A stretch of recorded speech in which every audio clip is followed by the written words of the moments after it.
knock what you're doing, I'm serving like pizza. I got that ice, Italian Rita. Bitch, I'm a family man like I'm P. These niggas be shortstops, Derek Jeter. Knock a nigga out like I'm Vegeta. I can't wait. Yo, what's good, YouTube? It's your boy Ron back with another YouTube video for y'all day, man. And listen, man.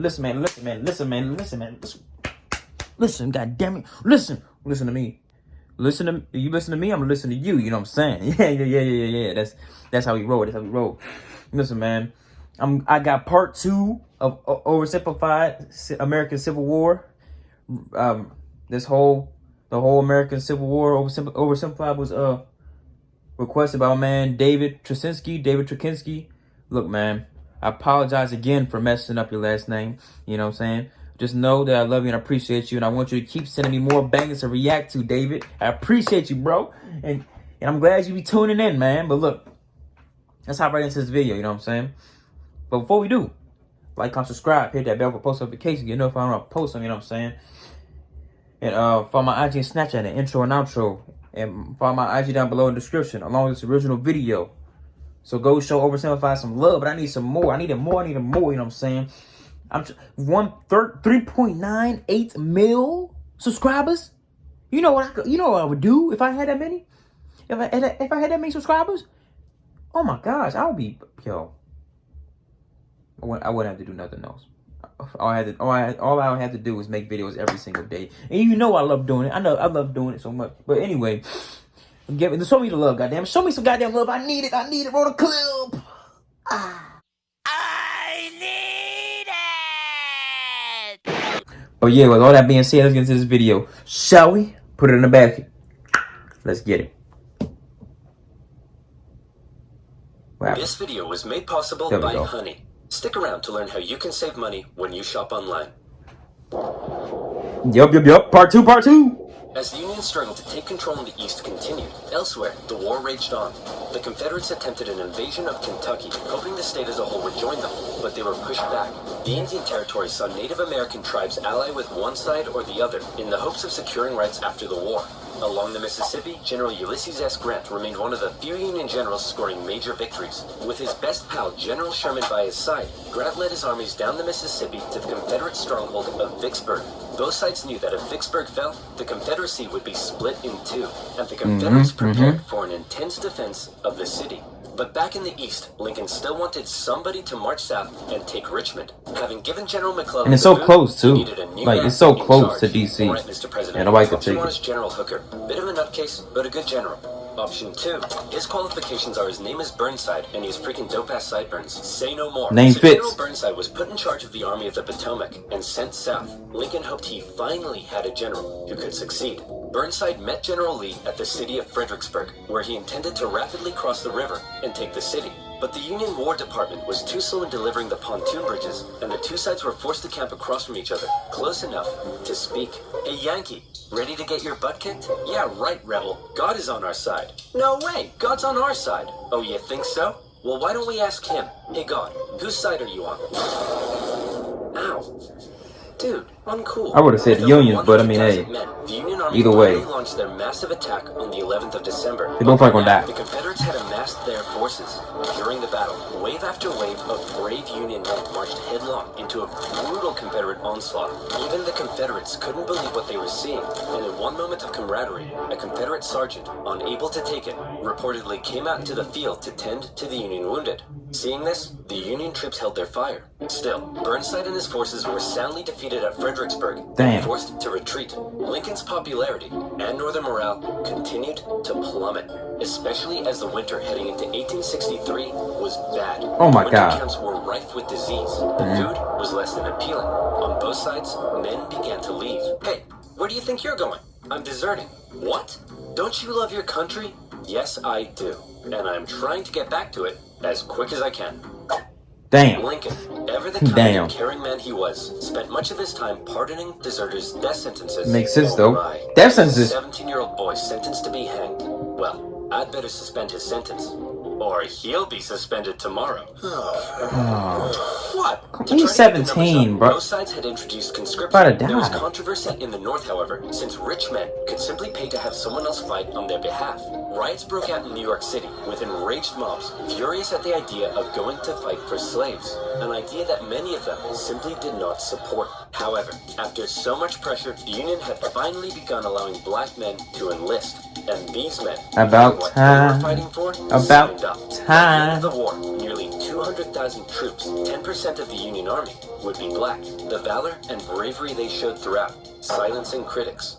Okay, well that last guy was useless. Let's try this Hooker fellow. General Joseph Hooker was put in charge of the Army of the Potomac, and once again, Lincoln ordered him to move south. Don't tell me he's gonna fail.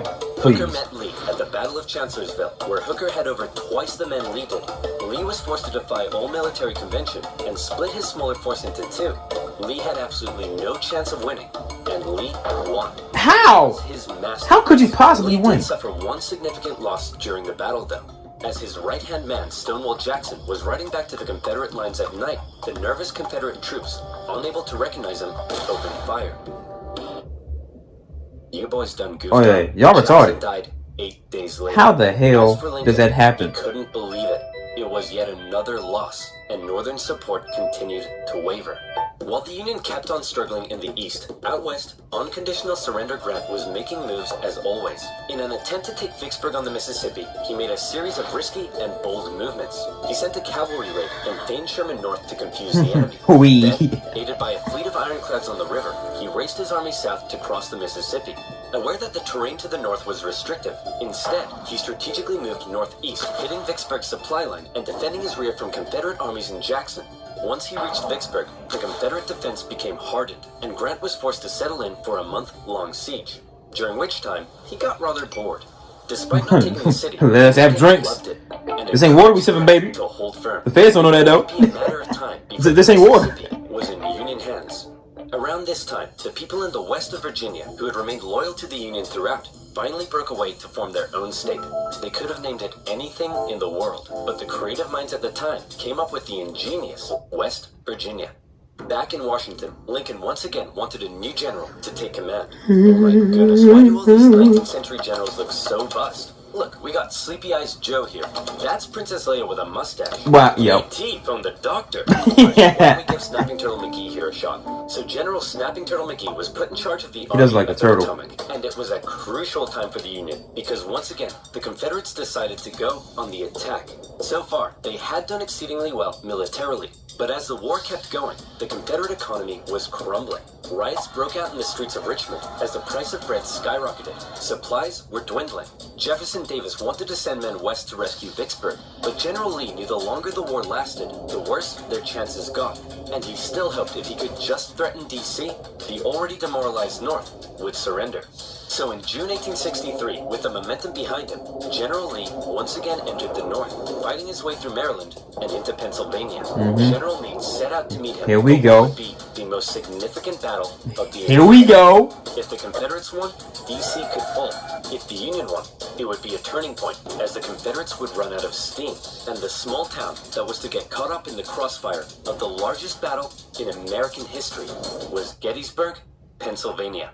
On June 1st, units from each army encountered one another and skirmished through the town itself.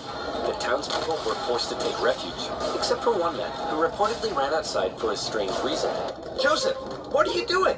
I'm not gonna let them take my beans. How many times do I have to tell you they're not here for your beans? By the second day, Nobody wants your beans. They trying to kill each other. for miles across the battlefield. You know what I'm saying? Well, I mean, Took the I'll initiative, eat your beans though. deciding to hit the enemy's flanks. I'm always And he hungry, you know came what I'm very saying? close to breaking through the Union's disorganized left.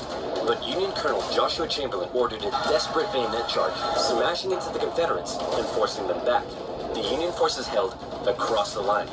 On the final day, Lee believed the Union Army had fortified its flanks, so he decided to finish them off with one massive central assault. The Confederates rushed at the Union lines during General Pickett's charge, and this time, it was the Union's turn to unleash hell. Meade had correctly guessed Lee's strategy, and the Confederates were decimated, forced to turn and flee. A devastated General Lee called out to his fleeing and wounded men, telling them it was his fault. And after holding for a counterattack that never came, he ordered a retreat back into Virginia. The North had just managed to score a massive victory, and one they desperately needed. And if that wasn't enough, in the West, after a month-long siege, Vicksburg finally fell. The North now held the Mississippi. And better yet, it was the 4th of July. With control of the Mississippi, Bring out the drinks, baby. to Arkansas and Tennessee. Tennessee in particular saw heavy fighting, with Union General Rosecrans masterfully pushing Braxton Bragg's Army of the Tennessee out of Tennessee. He suffered a major setback, however, at the bloody Battle of Chickamauga, and ended up under a Confederate siege at Chattanooga. At one point during the siege, a temporary truce was declared so that wounded men could be recovered. And often in the Civil War, during these small truces, men from both sides would meet in the middle to trade things like tobacco, coffee, and maybe even honey. What? Do you like honey? What? Me too. Bees are great. And you know what rhymes with honey? Money. Yes. You know honey can help you save money? Let me explain. Honey is a free browser extension that automatically finds you the best coupon it's an codes ad, when it's you an find ad. stuff Of course it's online an ad. for free. For example, here I am purchasing 100 pepperoni pizzas because what the heck, I do what I want. Which is $1,000? You fucking idiot! $10. Nice. What? He works with over 30,000 websites, including eBay, Target, and Expedia, and it's already found Oversimplified subscribers over $46,000 in savings. It takes just 2 clicks to install, and better yet, it's absolutely, positively, 100% free. Get Honey now and start saving money by clicking on the link in the description below. Joinhoney.com/oversimplified. That's joinhoney.com/oversimplified. And as always, you'll be supporting my channel, so thank you. Now where was I? Oh yeah, Vicksburg, 4th of July, and the Siege of Chattanooga. Thankfully, General Grant, now in charge of all Western Union armies, showed up and karate-kicked Bragg right back into Georgia. Like this. With Sherman and Hooker, Grant took on Confederate positions Like, what the around fuck? the city, including the famous battle above the clouds and Mission Ridge. That looks tough. Grant continued to be Lincoln's #1 guy. With these victories, Lincoln hoped the war was finally turning. Back in Gettysburg, the entire town had been turned into a hospital to care for the scores of wounded men. Throughout the war, on both sides, women such as Clara Barton rose to the occasion, doing crucial work on the home front and volunteering as nurses. For those who had given their lives, a new national cemetery was to be established at Gettysburg, and Abraham Lincoln traveled out to attend the opening ceremony. At the event, the main speaker spoke for 2 hours. Then, Abraham Lincoln was called forward to give some brief, appropriate remarks. In just 2 minutes, he masterfully and poignantly iterated America's national purpose and the need to continue the fight. The Gettysburg Address would become one of the most famous speeches in American history. While they were now making progress, the North still couldn't find a decisive victory in the East. And that was bad news for Lincoln, because his presidency was now in its 4th year. In 1864, there was an election coming. The Confederates knew this too, and with little hope left of being able to threaten the North militarily, they believed their last shot at victory Is that BTS? in the election. What the hell? Since Lincoln, emancipation, and the war itself weren't exactly popular. People in the North were sick of war and wanted to put it behind them. Robert E. Lee hoped that if he could just hold out and continue to inflict more defeats, the people of the North would vote Lincoln out and replace him with a Southern sympathizer who may be willing to negotiate. Lincoln knew now he desperately needed a victory. Now, I know what you're thinking, but oversimplified. If Lincoln loves General Grant so much, then why doesn't he put him in charge of the campaign in the East? Well, guess what, loyal subscriber? He's about to do it. You've hit the nail on the head. You're bold, Grant. I'll grant you that. I'm promoting you to General-in-Chief, and I ain't taking you for granted. Now I want you to go defeat Lee. Grant me my wish. Please stop. So Grant was put in charge, and he came up with a plan. He wanted to press the Confederates on all fronts, with General Banks to capture Mobile, Alabama, General Sherman moving south to Atlanta, and Grant joining the Army of the Potomac as they advanced through Virginia. In May 1864, that plan went into action. Sherman steadily advanced on Atlanta, facing off against a smaller Confederate army under General Joseph E. Johnston. In addition, a cruel yet highly skilled cavalry general and winner of the funniest Confederate statue award, Nathan Bedford Forrest, was also nearby, doing his best to threaten Sherman's advance. But in a I know about series of Nathan battles, Bedford Sherman Forrest. dominated and pushed Johnson back to the city. But he was held just outside of Atlanta itself and was forced to lay siege. Meanwhile, the main show was happening to the east in Virginia. The Union's top general was finally about to face off against the Confederacies. Lincoln hoped Grant would bring something new to the Eastern Theater, and bring something new he did. As Grant began moving south, Lee still regularly outmaneuvered him and inflicted heavy casualties, hoping to demoralize the North as much as he could. But here's what set Grant apart from others. He knew Lee was running out of men, and that the North by comparison had plenty. Grant would throw his forces at Lee, and even when Lee repelled them, Grant, rather than pulling back, Just would kept going. keep moving Keep forward and fighting. Lee again and again. In under 6 weeks, 80,000 men would be killed, wounded, or missing. In DC, Grant was criticized for being a butcher. At the Battle of the Wilderness, the Union casualties were so heavy that Grant reportedly began to weep. But still, Grant could replace his losses. Lee couldn't, and he was being pushed all the way back to Richmond. Lee knew once he got there, he'd be under siege. Then, it would only be a matter of time. Close to Richmond, Grant again suffered horrific casualties in a calculated assault at Cold Harbor. Then, trying to be a trickster, instead of moving on Richmond directly, Grant moved towards Petersburg to flank the Confederate capital and cut its supply line. But, just like Sherman, Grant was halted outside of the city, and he too was forced to settle in for a siege. Two identical sieges would not be good enough for Lincoln's re-election. The people of the North saw the casualties Grant had been taking, and they weren't happy. To make matters worse, Lee had sent Jubal Early north to threaten D.C., with the hope of forcing Grant to withdraw troops from Richmond. Early was repelled on the outskirts of the city, with President Lincoln even attending as an observer, but the North had been given a fright. So with the war currently in a stalemate, who was to be Lincoln's opponent in the critical 1864 election? Who would the Democrats choose? Guess what, baby? Ain't back. no That's right. way. General George B. McClellan would run for president against Abraham Lincoln. My fellow countrymen, if you elect me, I, the great General George McClellan, will fearlessly and valiantly win the war. Grate my ass. Unlike this douchebag, many Democrats, however, including McClellan's running mate, wanted to end the war. So it's possible McClellan may have ended up fearlessly and valiantly making peace with the Confederates, which is exactly what they were hoping for. With the war in a stalemate, and Lincoln still not popular, it looked like McClellan would win, and the Confederacy may have a chance at surviving, after all. Lincoln himself said that without some kind of major victory, it seemed exceedingly probable that this administration will not be re-elected. Well, fret not, Abe, because if it's a major victory you want, it's a major victory you'll get. Atlanta had been under siege by General Sherman for just over a month. After a number of battles around the city, Sherman sent a force south to sever the city's supply line, and Confederate General Hood was forced to abandon it. Atlanta, one of the Confederacy's most important cities, had fallen into Union hands. For many, it was clear that the Confederacy's defeat was now inevitable, and the war would soon be over. When the final results came in, Lincoln had won with an electoral college landslide, with the troops in particular voting 91% for Lincoln, which must have been touching for their commander-in-chief. Hey man, looks like you lost. No hard feelings? I didn't lose. I merely failed to win. In January, Lincoln involved himself, ensuring the 13th Amendment made it through Congress. In a narrow and historic vote, the amendment passed. Slavery would now be constitutionally banished throughout the nation. Black men and women, watching the vote from the galleries, knew the work had only just begun. A couple months later, at his second inauguration, with victory right around the corner, he didn't celebrate, he didn't gloat. Instead, he emphasized the need for reunification and binding up wounds. To him, Americans, North or South, were to again be compatriots. However, listening to Lincoln speak that day was a man who had no interest in reunification. John Wilkes Booth, an actor living in D.C., was also a deep Southern sympathizer, and as the war turned against the Confederacy, depressed and full of hate, he was already plotting his revenge on the man he held responsible.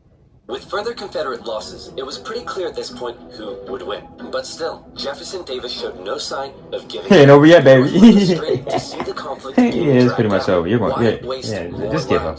In Atlanta, General Sherman believed he had the key to forcing the Confederacy's hand. He had an unusually modern concept that an army could only survive with the support of the people. Strike at the people, and the army collapses. Sherman decided to do something unprecedented. He would remove his 62,000 men from their supply line and march through the heartland of the Confederacy, where they would live off the land. There, they would wreak havoc. As they marched, they tore up railroads, burned farms, and destroyed communication lines. They also liberated thousands of slaves. The damage done was estimated at $1.4 billion. In modern money. Were cruel, but to Sherman, it was better than losing yet more men in battle. Hey, in December, he that's was tough. in Georgia, but he wasn't done yet. Next, he turned north to inflict his punishment on the first state to secede, South Carolina.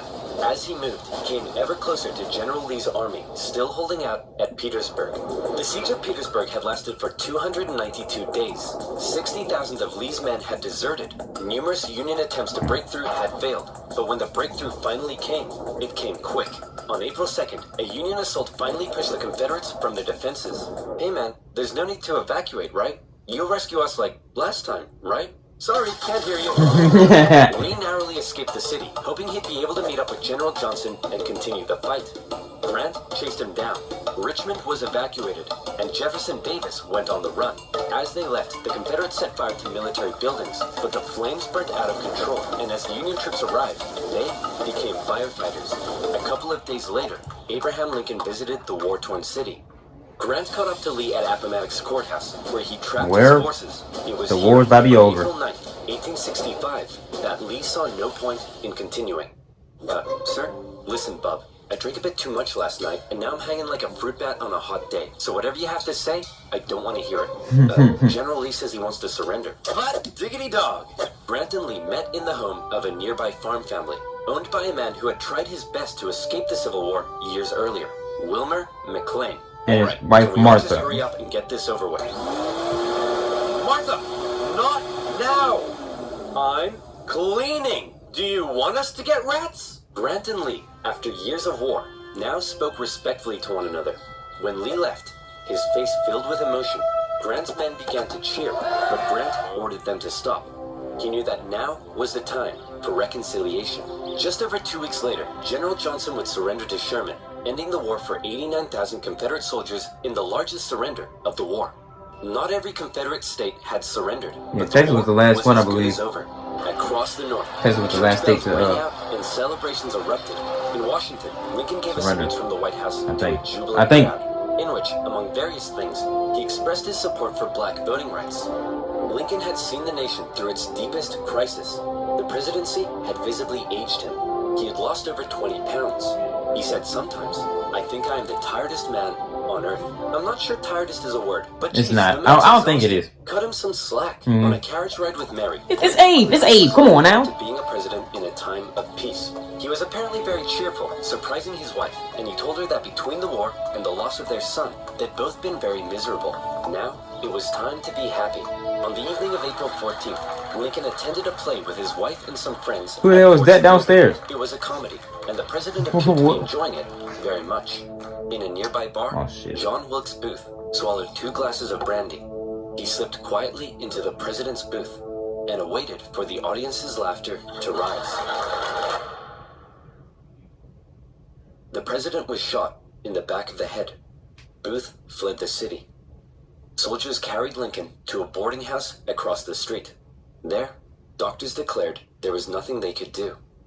Surrounded by his heartbroken wife, son, and members of cabinet, at 7:22 the next morning, President Lincoln passed away. Never before had a president been murdered. A shocked nation mourned as a 12-day funeral procession carried Lincoln back to his home in Springfield, Illinois.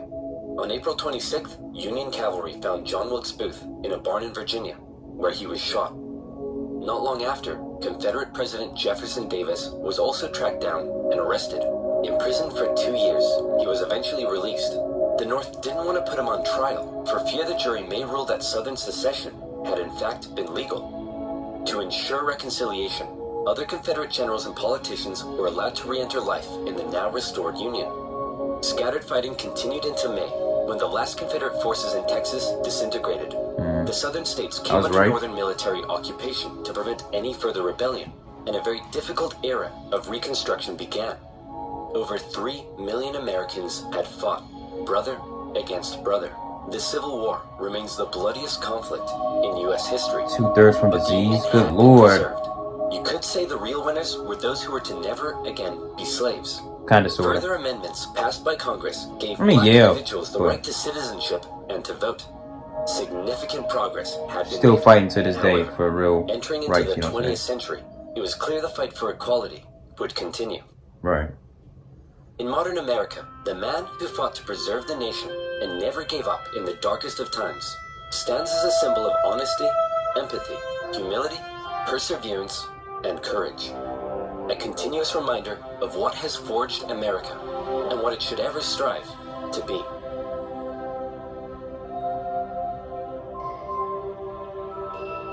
Yeah. And that's the end of this video, man. Oh, but that's the end of that video. Oh, man. Yeah. appreciate you, David, you know what I'm saying, for recommending this video, you know what I'm saying. I enjoyed it, you know what I'm saying. I enjoyed it, you know what I'm saying. The rest of y'all, let me know what I should react to next, you know what I'm saying. Keep requesting videos, you know what I'm saying. Because y'all not doing nothing. So do something and help me and you out. And let's elevate this channel, you know what I'm saying. But, and also, like, comment, subscribe. Ding! Hit that bell for post notifications. Get notified when I post them, you know what I'm saying. If you're not posting, wait. Stop it. If you're not subscribed to what you're doing, if you're not liking what you're doing, if you're not commenting on what you're doing, you know what I'm saying. If you're not letting me know what I should react to next, then what are you doing, you know what I'm saying. You're not doing nothing. So do something. And let's elevate this channel because we're trying to go up in this world, you know what I'm saying. But as of now, I am